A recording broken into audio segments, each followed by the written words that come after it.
তো আমাদের মাঝে বক্তব্য রাখবে গুলশান 7 স্টারের প্রতিষ্ঠাতা রোমান ভাই।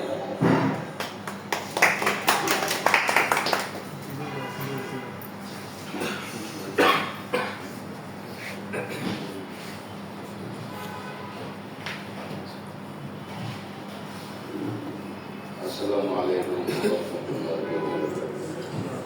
نحمده ونصلي على رسوله الكريم. أعوذ بالله من الشيطان الرجيم. بسم الله الرحمن الرحيم. لقد جاءكم رسول من أنفسكم عزيز ما عليكم حريص عليكم بالمؤمنين. صدق الله العظيم. কর্তৃক আয়োজিত আজকের এই শুভ উদ্বোধন উপলক্ষে উপস্থিত সম্মানিত নেতৃবৃন্দ সকলকেই জানাচ্ছি আমার পক্ষ থেকে লাল গোলাপের শুভেচ্ছা।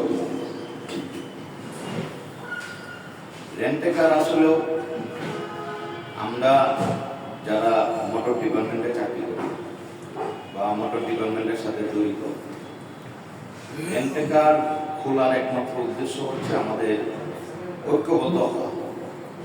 ঐক্যবদ্ধ হলে একটা সুবিধা, সারা বাংলাদেশে আমরা কিন্তু মোটর ডিপার্টমেন্টের সাথে জড়িত ৬৫ জেলায় যে কোনো সময় আমাদেরকে যেতে হয় এবং বিভিন্ন যাত্রী কর্তৃক বা রাস্তার উপরে ভিত্তি করে বিভিন্ন দুর্ঘটনার উপরে ভিত্তি করে আমরা অনেক জায়গায় আমরা শিকার করি। তো আপনি একক যখন একটা গাড়ি নিয়ন্ত্রণ করবেন, অবশ্যই আপনি যে কোনো সিচুয়েশন আপনি হ্যান্ডেলিং এত সহজে করবেন। আপনার যখন একটা সংগঠন থাকবে, আপনি যখন একটা রেন্টেকারের সাথে জড়িত থাকবেন, অবশ্যই আপনি সারা বাংলাদেশে যে কোনো জায়গায় যে কোনো সিচুয়েশনে আপনার যে সংগঠনের সহযোগিতারা আছে তাদের সাথে খুব সহজেই যোগাযোগ করতে পারবেন এবং আপনি ওইখান থেকে খুব দ্রুত একটা সমাধান আশা করতে পারবেন। ওটার পরিপ্রেক্ষিতে আমাদের যে সৈকত ভাই আছে, ওনার অক্লান্ত পরিশ্রমের মাধ্যমে আজকের এই এসএলপিসি রেন্টেকার উনি উদ্বোধন করতেছেন আমাদের সুবিধার্থে, আপনাদের সুবিধার্থে। তাই আমরা সকলেই ঐক্যবদ্ধভাবে সৈকত ভাইয়ের হাতকে শক্তিশালী করব এবং এসএলপিসি রেন্টেকার সুশৃঙ্খলভাবে আগামী দিনে সামনের দিকে এগিয়ে যাবে। এই লক্ষ্যে, এই পক্ষে আমরা সকলেই ঐক্যবদ্ধভাবে কাজ করব। বিশেষ করে ইদানিং আমরা একটা ঝামেলা যেটা ফেস করতেছি সেটা হচ্ছে যাত্রী কর্তৃক হয়রানি। আমরা অন্ধবিশ্বাসের উপরে বিজনেস করি, কারণ বিজনেস মানেই বিশ্বাস। আপনি যদি বিশ্বাস আপনার ভিতরে না থাকে আপনি ব্যবসা করতে পারবেন না।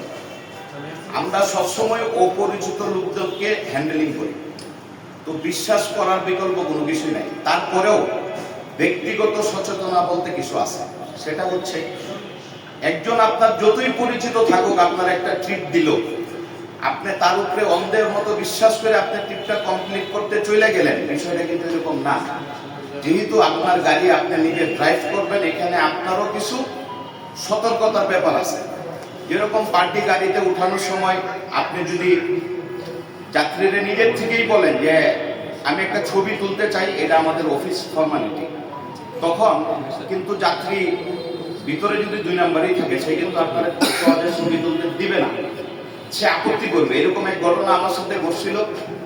গাইবান্ধা যাওয়ার কথা ছিল ধানমন্ডি থেকে, তো যাত্রীর যখন সেলফি উঠাইছে, যাত্রী গাবতলী যাওয়ার আগে কইতেছে তবে আমরা যাবো না, আমাদের প্রোগ্রাম ক্যান্সেল হয়ে গেছে। তার মানে বোঝা গেল কি যে কিছু না কিছু প্রবলেম ওনার ভিতরে ছিল বিদায় এই ছবি উঠানোটাই আজকে কাজে লাগিয়ে গেছে। এরকম ছোটখাটো বিষয় আছে, এখানে অভিজ্ঞতা দেওয়ার মতো কিছু নাই। কারণ যারা রেন্টেকারের সাথে জড়িত, যারা সারা বাংলাদেশ প্রতি মাসে একবার হইলেও ভিজিট করে, গাড়ি নিয়ে চলাফেরা করে, তাদের অনেক যোগ্যতা, অনেক অভিজ্ঞতা। একটা যাত্রীরে খুব সহজেই হ্যান্ডেল করা যায় এবং তারে যাচাই বাছাই করা সহজ। আপনি যখন একটা যাত্রী উঠাইতে যাইবেন, সে রাস্তার থেকে উঠতেছে কিনা, সে কি কোনো একুরেট একটা লোকেশন থেকে উঠতেছে কিনা, এই বিষয়গুলো যদি আপনি খেয়াল করেন, ঠিক আছে। এরপরে যারা ট্রিপ দেয় ওনারা জিজ্ঞেস করবেন যে ভাই ওনার ভোটার আইডি কার্ড নিয়েছেন কিনা, ওনারা আপনি কতটুকু চিনেন, অথবা আপনি যে বাসের থেকে যাত্রীরা উঠাইতেছেন প্রয়োজনে দারোয়ানকে জিজ্ঞেস করেন যে উনি কি এখানে ভাড়া থাকে না গেস্ট হিসাবে থাকে বা এই বিল্ডিং এ থাকে কিনা। অনেক বিষয় থাকে। আশা করি আপনারা যদি এগুলো খেয়াল করেন তাহলে অবশ্যই এই যাত্রী কর্তৃক যে হয়রানি এগুলোর থেকে আপনারা খুব সহজেই মুক্তি পাইবেন। আর টিপ যিনি দেন উনি কিন্তু সর্বোচ্চ চেষ্টা করে যাচাই বাছাই করে একটা ট্রিপ দেওয়ার জন্য, কিন্তু বাকি যে দায়িত্বটা এটা হচ্ছে যিনি চালক, যিনি ট্রিপটা কমপ্লিট করবেন ওনার উপরে ডিপেন্ড করে।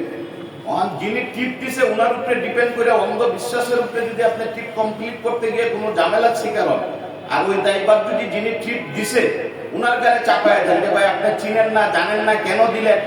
আপনি যখন ট্রিপটা নেন, আমরা যখন গ্রুপে একটা ট্রিপের সার্কুলার করি, দেখা গেছে একটা ট্রিপের এগেনস্টে 5 জন বয়স্ক, 5 জনের ভিতরে আবার পার্সোনালি 2 জন বয়স্করা কয় ভাই কমিশনও দিন বেশি, ট্রিপটা আমারে দিয়ে দেন, আমার দরকার, আমার মা মরে গেছে, আমার বাপ মরে গেছে, আমার অসুস্থ, আমার বাড়ি যাওয়া লাগবে, বিভিন্ন অজুহাতে ট্রিপ নেয়। নিয়ে আসে যাচাই বাছাই ট্রিপগুলো থাকে, তারপর তো ট্রিপ কমপ্লিট করা দিয়া কথা। পরবর্তীতে যখন কোনো ঝামেলার শিকার হয় সম্পূর্ণ দায়ভার যে ট্রিপ দিছে ওনার কাছে চাপায় দেয়। বিষয়টা আসলে খুবই দুঃখজনক। এগুলা আপনার ট্রিপ আপনি কিভাবে কমপ্লিট করবেন আপনার একটা দায়িত্ব নিয়ে এই কাজটা সম্পূর্ণ করা লাগবে।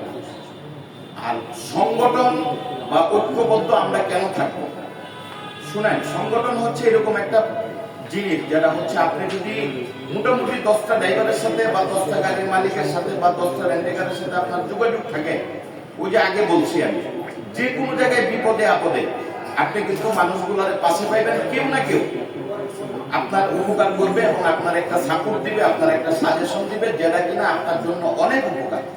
ধরেন আপনার গাড়ি একটা